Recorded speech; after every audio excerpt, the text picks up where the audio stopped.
आधुनिक भारत के जो इतिहास के संदर्भ में हमने राष्ट्रीय आंदोलन का अध्ययन किया। पहला चरण जो 1885 से 1905 और जो 1905 से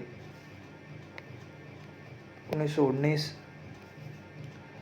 और 1919 से 1948 में जो महत्वपूर्ण जो घटनाएं हुई उनके बारे में हमने अध्ययन किया, जैसे खेड़ा आंदोलन, अहमदाबाद जो मजदूर आंदोलन, असहयोग आंदोलन।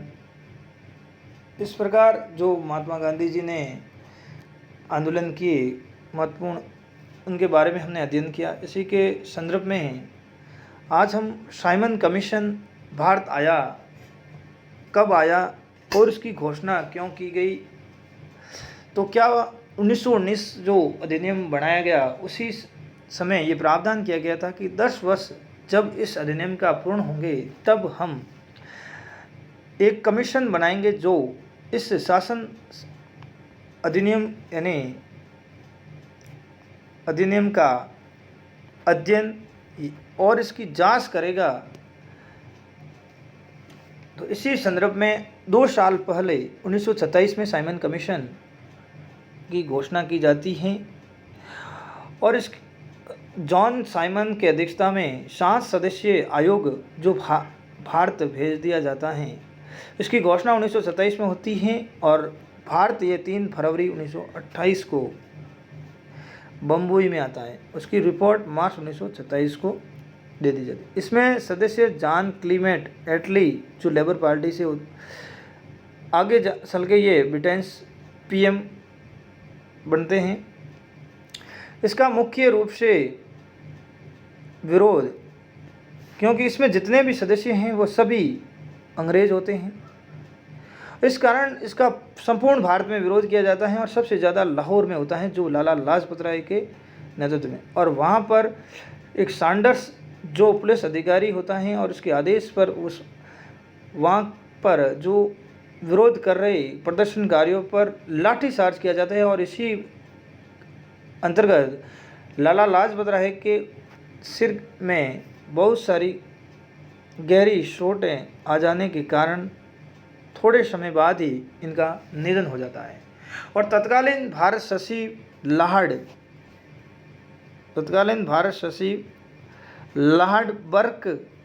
बर्कनहेल्ड के द्वारा भारत के संपूर्ण दलों को ये कहा जाता है कि आप हमारे इस साइमन कमीशन का इतने जोरों तौरों पर विरोध कर रहे हो, तो क्यों ना आप अपने लिए संविधान का गठन कर दो जिससे आपके सभी दल उसको स्वीकार कर ले। इस सुनौती को मोतीलाल नेहरू जी ने स्वीकार किया और 10 अगस्त 1928 को नेहरू रिपोर्ट पेश की गई, जिसके अंतर्गत पहली बार संविधान निर्माण के संदर्भ में प्रयास किया गया और जिसमें डोमिनियन स्टेट यानी अधिराज्य की मांग की गई। और इस कारण इसका विरोध किया गया, जिसमें विरोध में सबसे पहले सुभाष चंद्र बोस और जवाहरलाल नेहरू, इनका विरोध का प्रमुख कारण डोमिनियन स्टेट यानी अधिराज्य की मांग को लेकर था कि अभी हमें डोमिनियन स्टेट नहीं चाहिए, अभी हमें संपूर्ण स्वराज चाहिए। और इसी संदर्भ में दिसंबर 1929 को लाहौर में अधिवेशन होता है और जिसकी अध्यक्षता जवाहरलाल नेहरू द्वारा रावी नदी के तट पर, जिसमें कांग्रेस मंच से पहली बार पूर्ण स्वराज की मांग की जाती है। और इसी के अधिवेशन में गांधी जी को राष्ट्रीय आंदोलन का नेता स्वीकार किया जाता है और इसी अधिवेशन में ये घोषणा की जाती है कि अगले वर्ष 26 जनवरी 1930 को हम स्वतंत्रता दिवस के रूप में मनाएंगे। और गांधी जी ने ब्रिटेन्स पीएम उस समय के तत्कालीन रैमजे मैकडोनाल्ड और लॉर्ड इरविन तत्कालीन वायसराय के समक्ष 11 सूत्री मांग रखी गई कि नमक कानून को रद्द किया जाए, साथ ही राजस्व को लेकर जो किसानों के ऊपर जो आपने कर है उसमें 50% की कमी की जाए, सिविल जो अधिकारी है उसके वेतन में उनके वेतन में कमी की जाए, साथ ही जो अभी आप सेना पर जो जितना खर्च करें उसमें 50% की कमी की जाए। साथ ही बहुत सारी जो मांग है उस समय महात्मा गांधी जी ने तत्कालीन पीएम रैमजे मैकडोनाल्ड और लॉर्ड वायसराय इरविन के समक्ष रखी और इसी के साथ जिन्ना साहब ने 17 14 सूत्री मांगे प्रस्तुत की। महात्मा गांधी जी ने जो मांगे रखी उसका माध्यम समाचार पत्र यंग इंडिया और 31 जनवरी 1930 को रखी। इन मांगों पर कोई विशेष ध्यान नहीं दिया गया और इसी के कारण महात्मा गांधी जी के द्वारा सविनय अवज्ञा आंदोलन की घोषणा 1930 को की गई, जिसके अंतर्गत महात्मा गांधी ने दांडी यात्रा 12 मार्च 1930 को साबरमती आश्रम से नवसारी गुजरात तक की। उसमें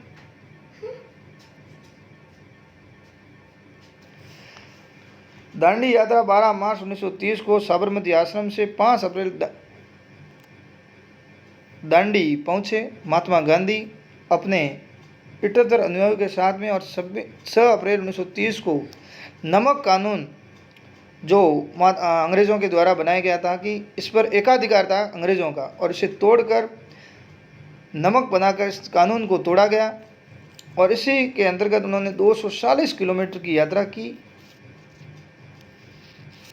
और विश्व की जो अन्य यात्रा से इसकी तुलना सुभाष चंद्र बोस ने की। पेरिस यात्रा जो नेपोलियन बोनापार्ट के द्वारा फ्रांस में की गई और रोम यात्रा जो इटली में मुसोलिनी के द्वारा की गई। इस यात्रा की तुलना सुभाष चंद्र बोस ने जो महात्मा गांधी जी ने दांडी यात्रा की जो साबरमती आश्रम से नवसारी गुजरात तक जो 240 किलोमीटर गया था, जो 12 मार्च 1930 से 5 अप्रैल 1930 और 6 अप्रैल 1930 को जो उन्होंने समुद्र के तट पर जो नमक बना के इस कानून को तोड़ा, उनकी यात्रा की जो तुलना सुभाष चंद्र बोस ने विश्व की अन्य यात्राओं से की।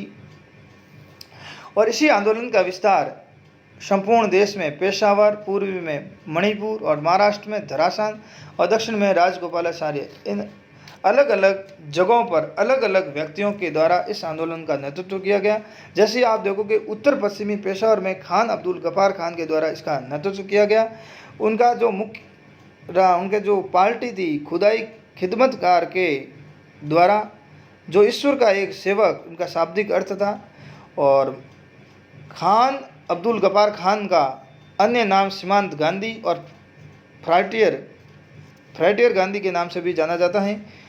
और उनके जो दल था खुदाई खिदमतकार, जो लाल कुर्ती दल के नाम से भी जाना जाता है और इसी कारण से लाल कुर्ती आंदोलन भी कहा जाता है। और पश्तो भाषा का इनमें उपयोग किया गया और इस आंदोलन के लिए पत्रिका 10 रोज़ा के माध्यम से इस आंदोलन का प्रसार किया गया। पेशावर में जो अंग्रेज़ सेना गढ़वाल रेजिमेंट जो तैनात थी उसका नेतृत्व सुंदर सिंह गढ़वाली कर रहे थे और उनको अंग्रेज़ सरकार ने आदेश दिया कि आप आंदोलनकारियों को रोको और उन पर लाठीचार्ज या गोलीबारी के द्वारा इन आंदोलनकारियों को रोका जाए। तो सुंदर सिंह गढ़वाली ने इन आंदोलनकारियों पर गोली चलाने से मना कर दिया गया। तो इस कारण सुंदर सिंह गढ़वाली का कोर्ट मार्शल किया गया। और पूर्व भारत में मणिपुर जो जनजाति थी नागा जनजाति, जो नागालैंड मणिपुर आसपास के जो पूर्वी भारत में जो निवास करती थी नागा जनजाति, वहाँ पर प्रमुख नेता यदु नाग जिनके द्वारा इस आंदोलन का नेतृत्व किया गया। जब यदु नाग को जेल में डाल दिया गया तो उनकी बहन गेडिन ल्यू जो 13 वर्ष की थी उनके द्वारा इस आंदोलन का नेतृत्व किया गया। इस कारण जवाहरलाल नेहरू ने इतनी छोटी सी उम्र में इस राष्ट्रीय आंदोलन में इनकी सहभागिता को देखते उसे रानी की उपाधि दी और झांसी की रानी से इनकी तुलना की। दक्षिणी भारत में चक्रवर्ती राजगोपालाचार्य के द्वारा इस आंदोलन का नेतृत्व किया गया। महाराष्ट्र में सरोजिनी नायडू और मणिराम जो कि महात्मा गांधी जी के पुत्र थे, इनके द्वारा इस आंदोलन का नेतृत्व किया गया। और वहाँ पर एक धराशना कांड हुआ, क्योंकि इन दोनों के नेतृत्व में 2000 से लगभग ज़्यादा लोग जब धराशना पहुँचे और वहाँ पर नमक बनाकर कानून को तोड़ने की जो योजना थी, उनसे पहले ही वहाँ पर पुलिसकर्मी पहले से तैनात थे और उन्होंने लाठीचार्ज और गोलीबारी से इन भीड़ को तितर बितर करने की कोशिश की गई। और उसी समय वहाँ पर वेब मिलर जो कि न्यू फ्री मैन एक यूएसए जो समाचार पत्र हैं, उनके जो पत्रकार वहाँ पर मौजूद थे और उन्होंने इस दृश्य को प्रत्यक्ष रूप से देखा और इसी कारण उन्होंने इस न्यूज़ फ्री मैन में इसका संजीव चित्रण किया। इस कारण धराशना कांड विश्व और लेवल पर प्रसिद्ध हो गया। गोलमेज सम्मेलन करने का मुख्य कारण सविनय अवज्ञा आंदोलन को समाप्त करना और साइमन कमीशन की रिपोर्ट पर चर्चा करना।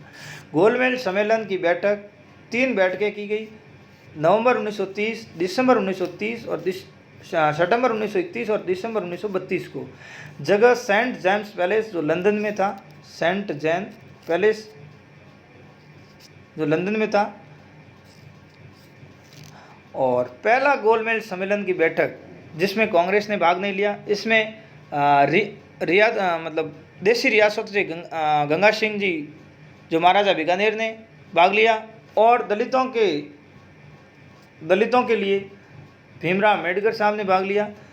और इस कारण कांग्रेस ने पहला गोलमेज बैठक में भाग न लेने के कारण साइमन कमीशन जो सविनय अवज्ञा आंदोलन जो कि समाप्त नहीं हुआ और उनका मुख्य उद्देश्य यही था कि सविनय अवज्ञा आंदोलन को समाप्त किया जाए या उनको स्थगित किया जाए, लेकिन उनका ये कार्य नहीं हुआ। इस कारण तत्कालीन उस समय गोलमेज सम्मेलन की जो बैठक हुई, उस समय तत्कालीन सम्राट जॉर्ज पंचम और पीएम रैमजे मैकडोनाल्ड थे और वायसराय लॉर्ड इरविन थे। और लॉर्ड इरविन के द्वारा गांधी जी से एक समझौता किया जाता है जिसे गांधी इरविन समझौता के नाम से भी जाना जाता है। और ये समझौता इसलिए किया जाता है क्योंकि उस समय जो सविनय अवज्ञा आंदोलन संपूर्ण भारत में बहुत ही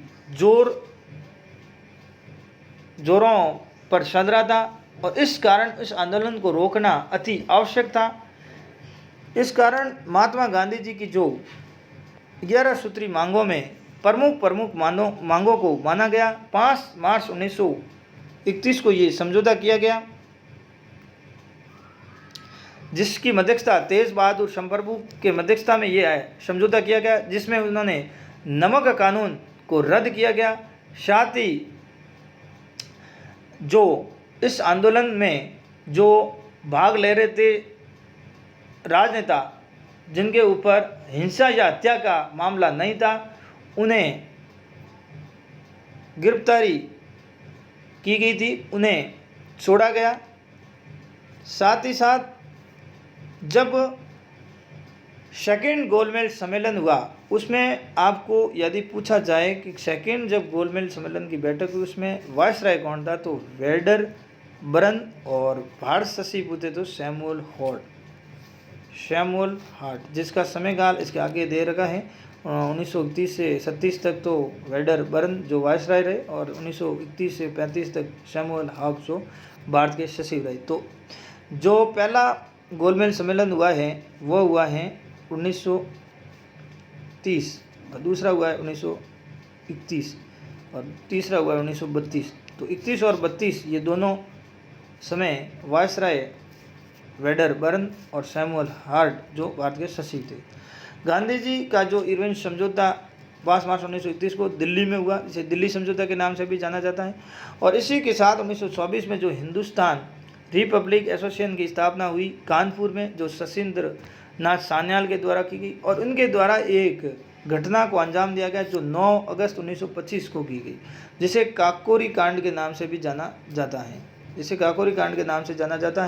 इसमें जब सहारनपुर ट्रेन जा रही थी और बीच में काकोरी नामक स्थान पर इस संस्था के हिंदुस्तान रिपब्लिक एसोसिएशन के लोगों ने 100 प्रमुख प्रदर्शनकारियों के द्वारा इस ट्रेन को रोका गया और इस ट्रेन में जो राज्य के खजाना राजस्व था उसे लूट लिया गया। इसी के अंतर्गत राम प्रसाद बिस्मिल और अशरफ खां और ठाकुर रोशन सिंह की गिरफ्तारी हुई और उन्हें फांसी की सज़ा इस काकोरी कांड के माध्यम से दी गई। 9 अगस्त 1925 को ये कांड हुआ। 9 अगस्त 1925 को जो इस कांड को काकोरी कांड के नाम से भी जाना जाता है और इसकी हिंदुस्तान रिपब्लिक एसोसिएशन जो ये संस्था है इसके द्वारा कानपुर में और इसकी स्थापना शशीन्द्र नाथ सान्याल के द्वारा की गई थी। और इसके साथ ही 1928 में दिल्ली में हिंदुस्तान सोशलिस्ट रिपब्लिक एसोसिएशन जिसकी स्थापना चंद्रशेखर आज़ाद द्वारा की गई, दिल्ली में फिरोजा कोटला मैदान में की गई, जिसके द्वारा एक कार्य किया गया जिसे सैंडर्स हत्याकांड के नाम से जाना जाता है। सैंडर्स के द्वारा जब लाहौर में साइमन कमीशन का विरोध हो रहा था लाला लाजपत राय के नेतृत्व में, और सैंडर्स के द्वारा यह आदेश दिया गया था कि लाठीचार्ज का, और इसी लाठीचार्ज के अंतर्गत लाला लाजपत राय को बहुत सारी चोटें आई और उसमें उसकी हत्या हो गई। और उसी का बदला लेने के लिए चंद्रशेखर आज़ाद ने सैंडर्स हत्याकांड को अंजाम दिया। और इसी के संदर्भ में दिल्ली में जब नेशनल असेंबली यानी केंद्रीय विधानसभा का सत्र चल रहा था, तब जब एक काकोरी कांड सैंडर्स हत्याकांड हुआ तो ब्रिटेन पुलिस अधिकारियों के द्वारा पुलिस गश्ती बहुत तेज़ कर दी गई और इन जो आंदोलनकारियाँ, जो क्रांतिकारी, जो युवा नेताओं की जो गिरफ्तारी के संदर्भ में कार्य किए जा रहे थे। और इसी कारण भगत सिंह और बटुकेश्वर दत्त के द्वारा एक तरह से आप कह सकते हो आत्मसमर्पण किया गया, यानी अपने आप गिरफ्तारी दी गई, क्योंकि जब उन्होंने नेशनल असेंबली पर बम फेंका तो वो बम इस ऐसी जगह पर फेंका गया जहाँ पर ना तो कोई जनहानि हो और ना ही कोई प्रकार का नुकसान हो, खाली जगह पर उनके द्वारा बम फेंके गए। और इसी के संदर्भ में भगत सिंह और सुखदेव और राजगुरु को लाहौर षड्यंत्र केस में मुकदमा दायर किया गया और उन्हें फांसी की सज़ा सुनाई गई और 23 मार्च 1931 को उन्हें फांसी की सज़ा दी गई। और जो गांधी इरविन समझौता हुआ वो 5 मार्च 1931 को, जो 23 मार्च 1931 को भगत सिंह, राजगुरु और सुखदेव को फांसी दी गई। और ये जो समझौता हुआ 5 मार्च, जो 23 मार्च के पहले हुआ, और इसी समझौते के अंतर्गत गांधी जी ने जो अपनी प्रमुख मांगे रखी उसमें उन्होंने भगत सिंह और राजगुरु और सुखदेव की फांसी से संदर्भ, उनकी सज़ा के कम करने के संदर्भ में, या फिर उन्हें सज़ा को कम करने के संदर्भ में, या उनको छुड़वाने के संदर्भ में कोई प्रकार की मांग नहीं की गई।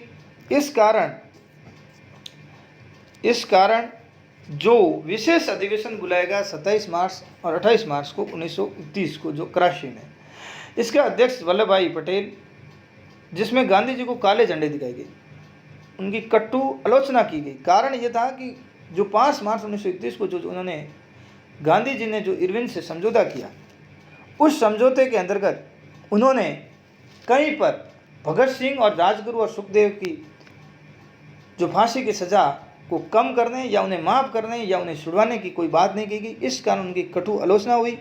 और जो गांधी इरविन समझौता की जो पुष्टि के लिए ही 27 मार्च या 28 मार्च को 1931 को जो कराची में अधिवेशन हुआ, उसमें ये पुष्टि के लिए ये अधिवेशन रखा गया था, जिसे विशेष अधिवेशन किया गया, क्योंकि कांग्रेस का अधिवेशन तो दिसंबर को वार्षिक अधिवेशन के रूप में होता है, और ये बीच में जो 27 से 28 मार्च 1931 को हुआ वो विशेष अधिवेशन के नाम से जाना जाता है। जब महात्मा गांधी जी को इरविन समझौता, महात्मा गांधी जी ने जो 5 मार्च 1931 को जो गांधी इरविन समझौता हुआ, उसी के अंतर्गत महात्मा गांधी जी ने जो सेकंड गोलमेज सम्मेलन में भाग लेने के लिए वो SS राजपुताना जहाज के माध्यम से लंदन पहुंचे और उन्हें किंग से हॉल में उनके लिए ठहरने की व्यवस्था की गई। और वहाँ पर उनको, जब वो उस सीढ़ियों से गोलमेज सम्मेलन में भाग लेने के लिए जा रहे थे, तो वहाँ का एक पत्रकार है फ्रैंकलिन मॉरिस ने उन्हें देखा। क्योंकि महात्मा गांधी जी अपने तन के ऊपर पर कपड़ा नहीं पहनते थे, इसलिए गांधी जी को उन्होंने भूखा नंगा या अर्ध नंगा फकीर के नाम से संबोधित किया। विंस्टन चर्चिल ने उसे देशद्रोही फकीर के नाम से महात्मा गांधी जी को संबोधित किया।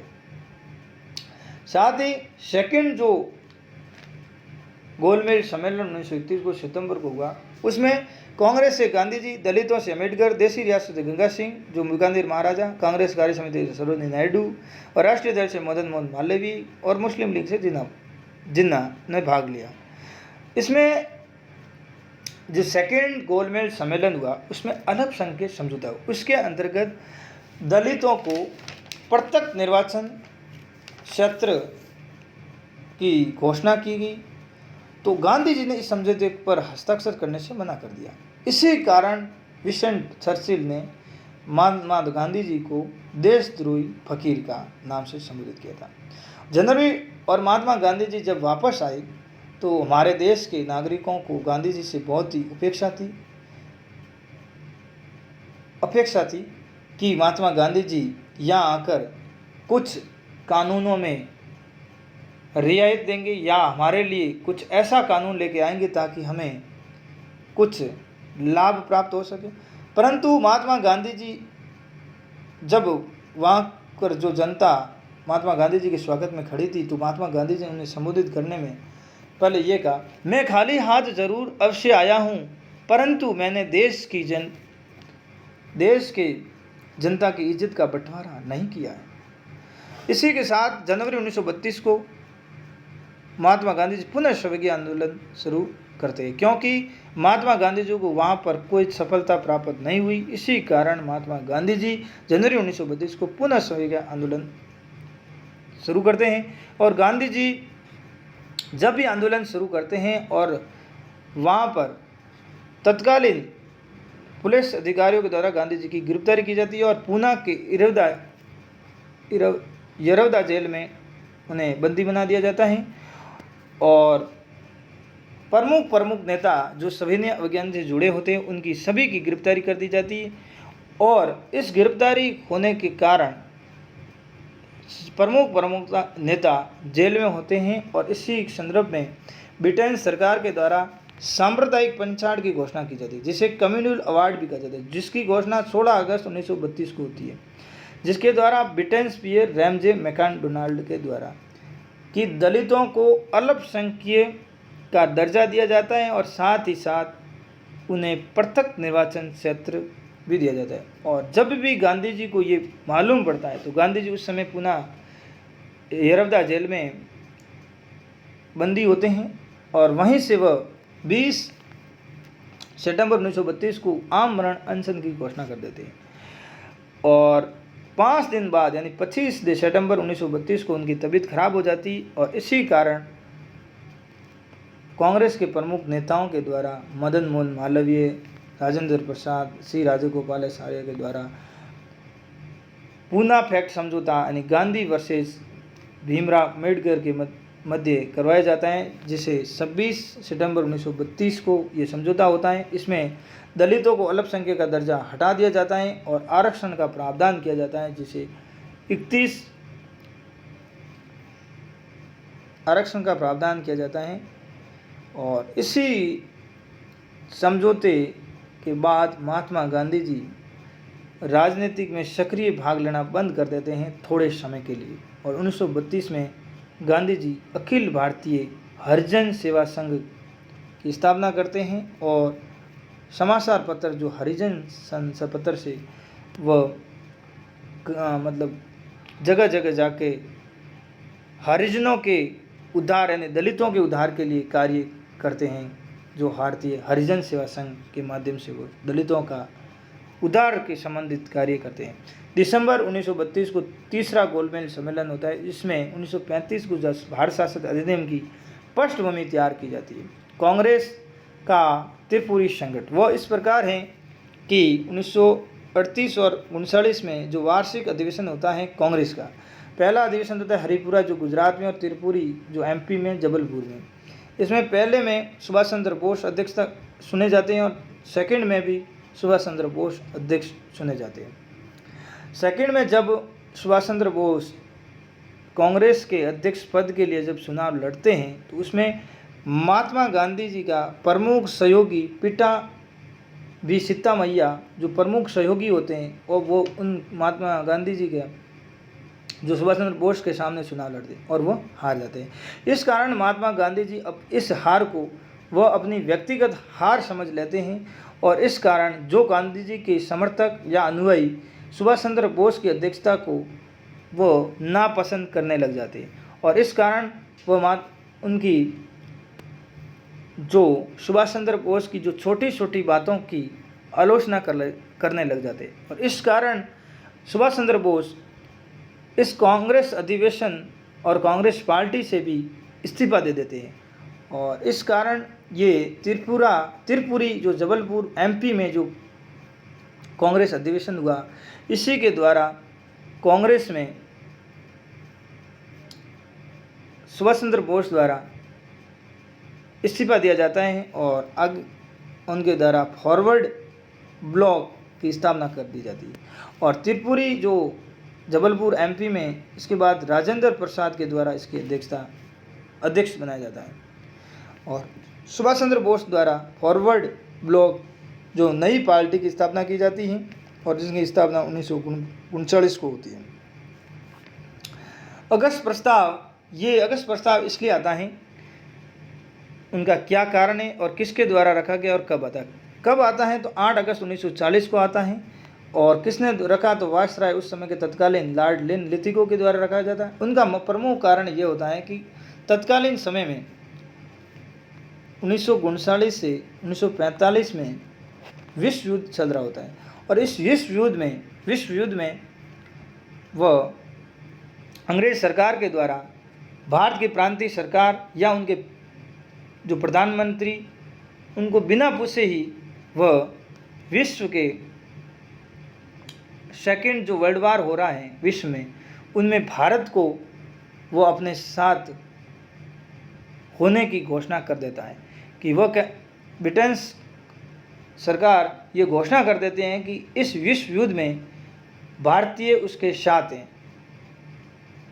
और वह ये घोषणा भारत के सभी प्रांतों के प्रधानमंत्री या उनके द्वारा जो विधानसभा उनको बिना पूछे ये घोषणा कर देता है और इस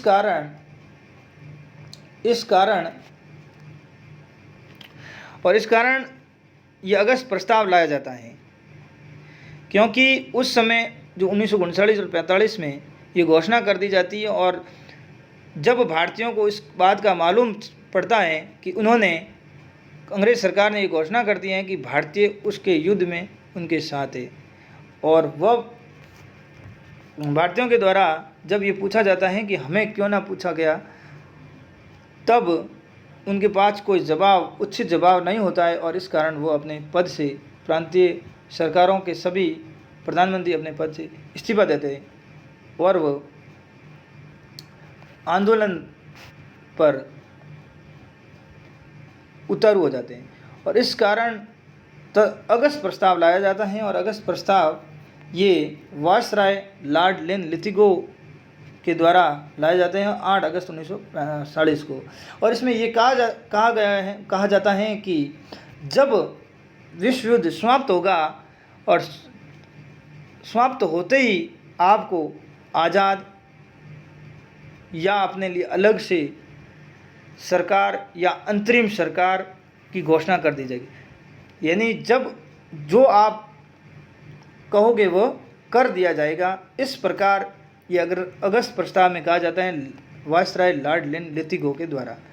परंतु भारत के जो प्रांतीय सरकार के जो राजनेता ये कहते हैं कि हमें विश्व युद्ध के बाद नहीं, हमें तो अभी ही अंतरिम सरकार यानी चाहिए। तो इस कारण वो व्यक्तिगत सत्याग्रह आंदोलन शुरुआत कर देते हैं 1940 में। इसमें प्रथम सत्याग्रह जो महात्मा गांधी जी के द्वारा व्यक्तिगत सत्याग्रह आंदोलन चलाया जाता है, इसमें महात्मा गांधी जी के द्वारा प्रथम सत्याग्रह विनोबा भावे जो महाराष्ट्र से पवनार जो आश्रम से शुरुआत की जाती है, और द्वितीय जो सत्याग्रह जवाहरलाल नेहरू जो दिल्ली चलो आंदोलन के द्वारा इसकी शुरुआत की जाती है। जैसे पाकिस्तान की मांग इस संदर्भ में होती है। आगे पाकिस्तान की मांग कब हुई और इसका शब्द पाकिस्तान शब्द किसने दिया और पाकिस्तान की स्पष्ट मांग कब हुई। इस प्रकार पाकिस्तान के प्रत्यक्ष राष्ट्रीय विचार मोहम्मद इकबाल के विचार में आया, 1930 को आया। इलाहाबाद अधिवेशन मुस्लिम लीग का जो अधिवेशन हो रहा था उसी समय प्रत्यक्ष राष्ट्र का विचार आया। पाकिस्तान शब्द जो 1933 में कैम्ब्रिज यूनिवर्सिटी के छात्र सऊदी अहमद रहमत अली ने दिया। पाकिस्तान शब्द किसने दिया तो चौधरी रहमत अली ने दिया कैम्ब्रिज यूनिवर्सिटी के छात्र द्वारा। और पाकिस्तान की स्पष्ट मांग 23 मार्च 1940 को लाहौर अधिवेशन में मुस्लिम लीग के अधिवेशन में और मोहम्मद अली जिन्ना के अध्यक्षता में, और साथ ही पाकिस्तान जो दिवस 23 मार्च को पाकिस्तान दिवस के रूप में मनाया गया। भारत छोड़ो आंदोलन 1942 में तत्कालीन कारण था स्टेबर्ड क्रिप्स मिशन की असफलता। क्रिप्स मिशन जब भारत आया उनकी घोषणा हुई 11 मार्च 1942 को और भारत 23 मार्च 1942 को आया। उनकी रिपोर्ट 30 मार्च 1942 को उसकी रिपोर्ट आई क्रिप्स मिशन की, और इसकी एक सदस्यीय ये आयोग था और इसकी आलोचना की गई कि पोस्ट डेटेड चेक है, यानी महात्मा गांधी जी ने इसकी आलोचना की ये पोस्ट डेटेड चेक है, जिस बैंक का चेक है वो बैंक भी दिवालिया हो चुकी है। इस प्रकार जो क्रिप्स मिशन के जो भारत में आलोचना हुई उसका तत्कालीन कारण भारतीय राष्ट्रीय आंदोलन जो भारत छोड़ो आंदोलन का रूप, इसमें 7 अगस्त 1942 को विशेष अधिवेशन बुलाया गया कांग्रेस का बम्बई के ग्वालियर टैंक मैदान में। इसमें अगस्त क्रांति के नाम से भी इसे जाना जाता है। इसकी अध्यक्षता की मौलाना अब्दुल कलाम आज़ाद के द्वारा, और इसमें जो अगस्त प्रस्ताव रखा गया, ये प्रस्ताव रखा गया भारत छोड़ो आंदोलन का जो पंडित जवाहरलाल नेहरू के द्वारा। और 8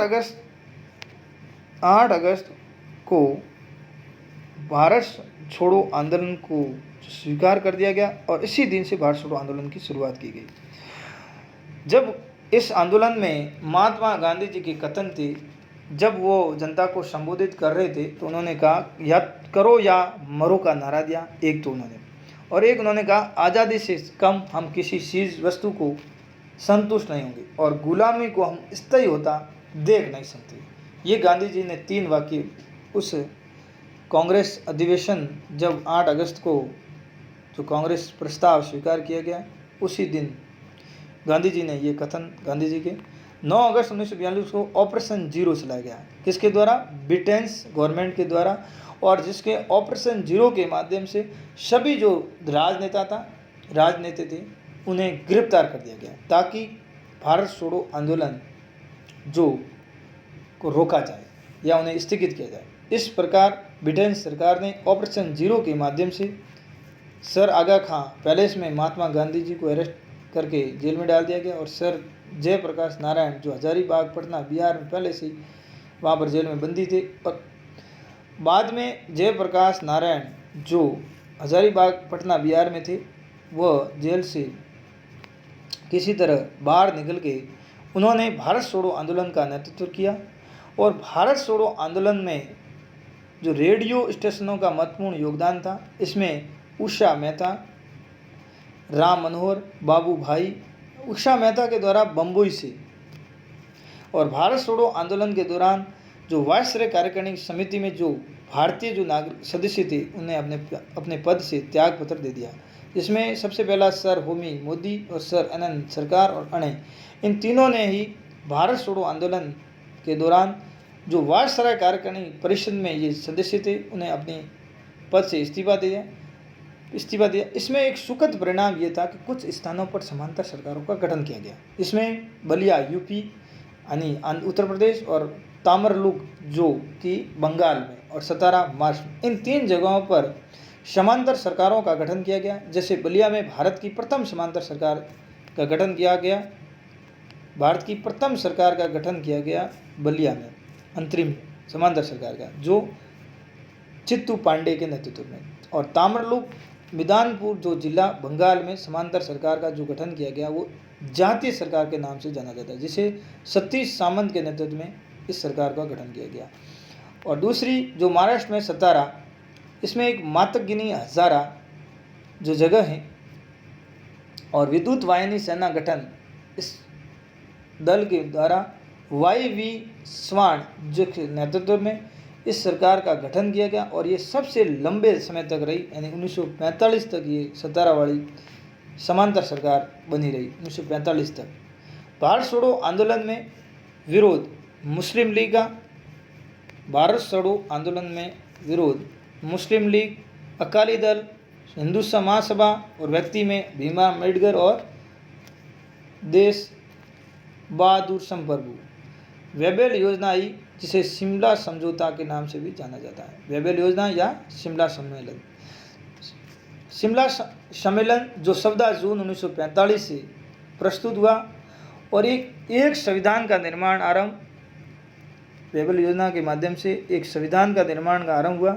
और कार्यकारिणी परिषद में वायसराय के अलावा छोड़कर बाकी सभी भारतीय होंगे, ये वेबेल योजना में कहा गया।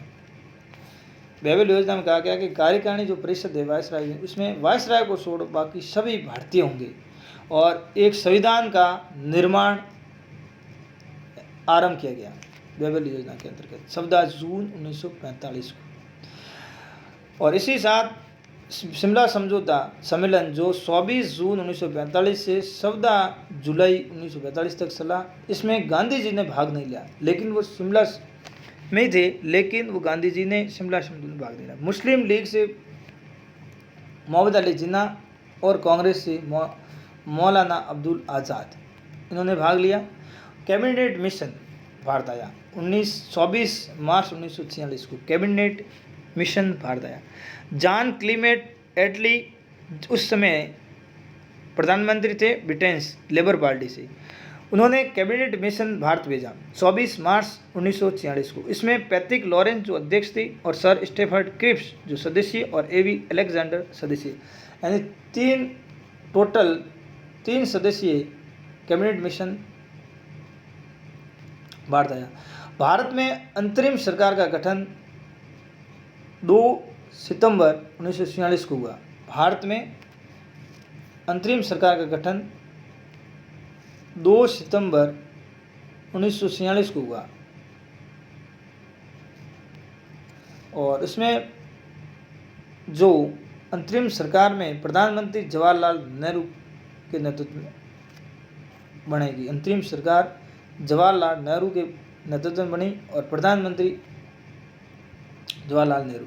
एटली की जो घोषणा तत्कालीन समय में ब्रिटेन गवर्नमेंट में एटली PM इनकी घोषणा की गई 20 फरवरी 1947 को। इसमें उन्होंने कहा गया कि 30 जून 1948 तक भारतीयों को सत्ता सौंप दी जाएगी, यानी कि भारतीयों को जो सत्ता है संपूर्ण रूप से 30 जून 1948 को सौंप दी जाएगी। साथ ही साथ ये भी घोषणा की गई माउंटबेटन योजना आई। माउंटबेटन योजना भारत के अंतिम अंग्रेज गवर्नर जनरल माउंटबेटन, भारत का अंतिम गवर्नर जनरल माउंटबेटन 3 जून 1947 को 34वें गवर्नर जनरल के रूप में, जिन्हें माउंटबेटन योजना को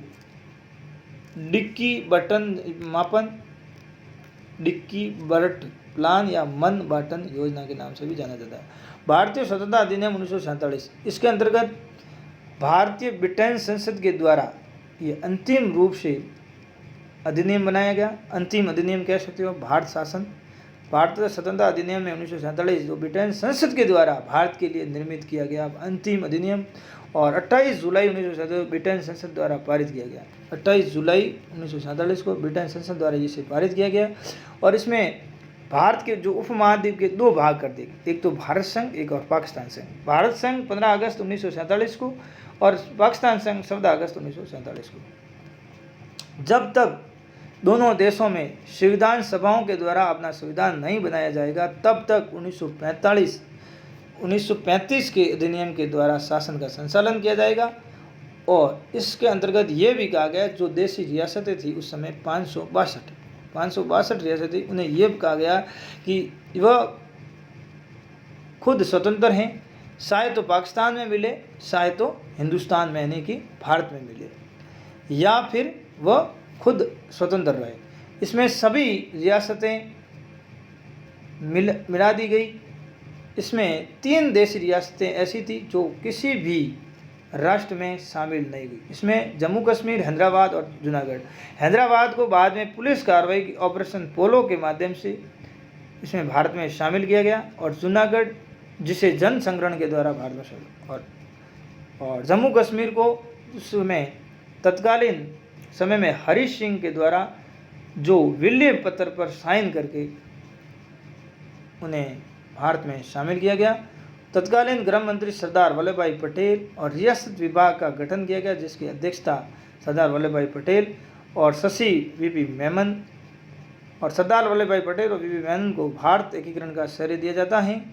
और कांग्रेस पार्टी जो स्थापना 28 दिसंबर 1885 को, जिसकी स्थापना बम्बई में गोकुल दास तेजपाल संस्कृत महाविद्यालय में की गई, जिसकी स्थापना आईसीएस अधिकारी ए.ओ. ह्यूम के द्वारा, जिसका शशि 1907 से ए.ओ. ह्यूम बाद में ह्यूम के बाद में शशि दिनेश वात्सा को बनाया गया, और प्रथम अध्यक्ष W.C. बनर्जी को बनाया गया। और लाला लाजपत राय ने इस कांग्रेस स्थापना पार्टी की स्थापना पर 1916 में अपने यंग इंडिया ग्रंथ में डफरिन के दिमाग की उपज का कांग्रेस स्थापना पर, और भारत का शशि तत्कालीन रुडोल्फ चर्चिल।